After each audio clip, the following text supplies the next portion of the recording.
সেই চালাও ভাই। থ্যাংক ইউ ভাই, তাহলে নামেন, আমি গাড়িটা পার্কিং করি। ওর গাড়ি চালানো স্টাইল দেখে আমি ওর পুরো ফ্যান হয়ে গেলাম গা। ওই যে কাটিং কুটিং দেয় রে ভাই, সেই। আজকে গাড়িটা সেই একটা পার্কিং দিমু, ওরা দেখতে জানি টাসকি খেয়ে যায়। আমিও ভাই খুব ভালো গাড়ি চালাইতে পারি, কিন্তু হইছে কি একদিন কুত্তার পায়ের উপরে দিয়া উড়ে দিছিলাম, আর কুত্তায় তো ভাই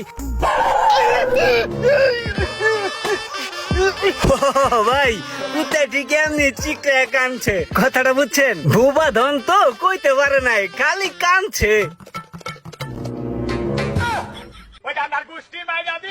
এই বেড়ে কি করছস তুই? সোহাগ ভাই পায়ের উপরে দিয়া চাক্কা উড়াই দিছস, গাড়ি নামা নামা। কি করবো এখন, তাহলে ব্যাগে দিমু? ব্যাগে দিবি না? তাহলে সামনে দিই। সামনেও দিবি না? ব্যাগেও দিব না, সামনেও দিব না, তাহলে কেমন করবো? তোর কেমন করে লাগবে না, তুই গাড়ি ওরা।